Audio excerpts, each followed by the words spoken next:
गोपी के राजकुमार से शादी के बाद वो रानी बन गई थी।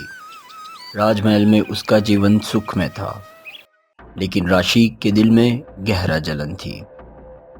अब जो गोपी पहले उसके नीचे थी, वो रानी बन गई थी, और ये बात राशि को कभी हजम नहीं हुई। उसने सोचा कि अब वो गोपी के सुख और शांति को बर्बाद करके रहेगी। यहीं से शुरू होती है राशि के इरादों की कहानी, जो गोपी और राजकुमार के बीच दरार डालने का पैगाम लेकर आई थी। गोपी जो मेरी नौकरानी थी, अब वो रानी बन गई है। मैं ऐसा कभी नहीं होने दूंगी। रोशी, ध्यान से काम लेना होगा। राजकुमार सूर्या बहुत समझदार है। तुम्हें अपने इरादों को छुपा कर चलना पड़ेगा, वरना तुम्हें अपनी चाल में ही उलझना पड़ेगा। राशि ने माँ की बात मान ली, लेकिन उसके मन में एक चालाक योजना थी।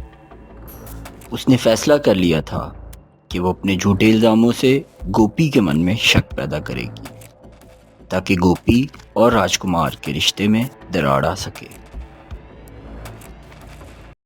गोपी, तुम्हारे बिना घर बिल्कुल खाली लग रहा है। मैं बस तुम्हारे पास आई हूँ। क्या तुम्हारे साथ ये सुख भरे पल बांट सकती हूँ? अरे दीदी, तुम्हारा यहाँ आना मेरे लिए बहुत बड़ा उपहार है। जरूर तुम यहाँ जितने दिन चाहो रह सकती हो।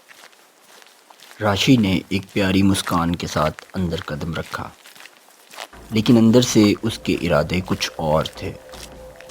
उसने फैसला कर लिया था कि वो गोपी के मन में शक पैदा करके उसका घर तोड़ देगी।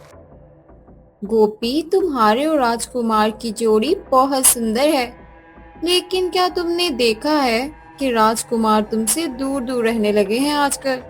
वो तुम्हारे लिए वक्त निकालना कम कर रहे हैं।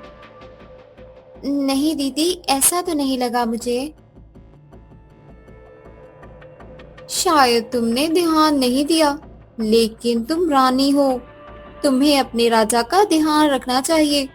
मैं तो बस तुम्हारी मदद करना चाहती हूँ। गोपी के मन में पहला शक का बीज डल गया था। उसने अपने मन में कुछ नहीं कहा, लेकिन अब राजकुमार के व्यवहार पर ध्यान देने लगी थी। गोपी, तुमने सुना? राजकुमार का एक पुराना दोस्त आया है। लोग कह रहे हैं कि उसके और किसी और के बीच कुछ था, शायद पुराना रिश्ता। क्या? राजकुमार ने मुझे तो कभी नहीं बताया। मैं तो बस तुम्हें ये कह रही हूँ कि तुम अपने राजा का ध्यान रखो।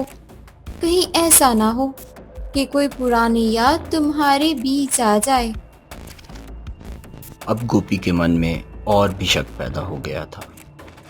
उसका मन दुखी और बेचैन होने लगा। वो ये सोचने लगी थी कि कहीं राजकुमार सच में किसी और के करीब तो नहीं। गोपी, तुमने देखा? राजकुमार आजकल तुमसे बात भी नहीं करते जैसे पहले करते थे।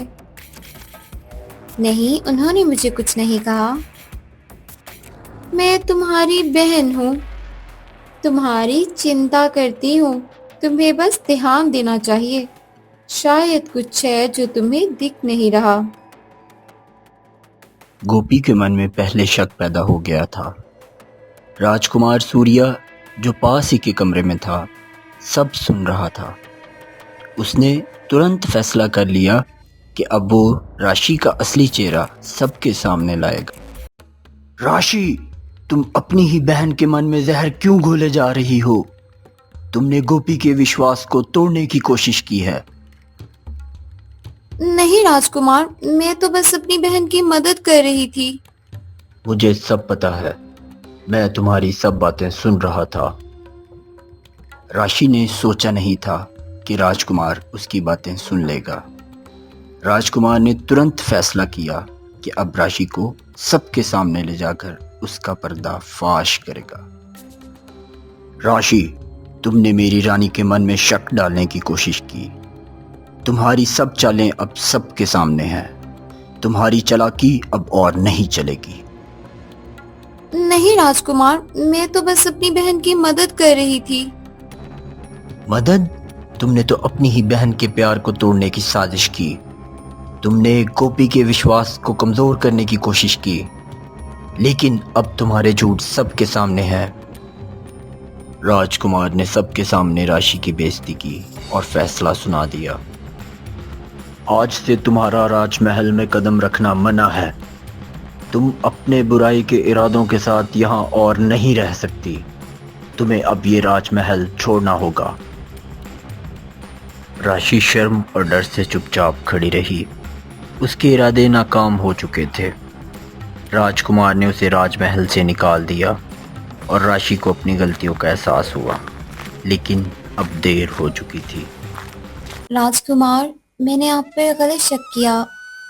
मुझे अफसोस है। गोपी, तुमने जो किया वो सिर्फ अपने रिश्ते को बचाने के लिए किया, पर प्यार का रिश्ता विश्वास पर टिकता है। अब हमेशा अपने प्यार पे भरोसा रखो। गोपी को अपनी गलती का एहसास हुआ और उसने राजकुमार पर पूरा विश्वास कर लिया। दोनों का प्यार और मजबूत हो गया और राजकुमार ने गोपी को समझा दिया कि सच्चाई और प्यार के रिश्ते में कभी दरार नहीं आ सकती। इस कहानी से ये सीख मिलती है कि झूठ और चालाकियां कभी सफल नहीं होती। सच्चाई और भरोसा हमेशा जीतते हैं और प्रेम के रिश्ते को कोई नहीं तोड़ सकता।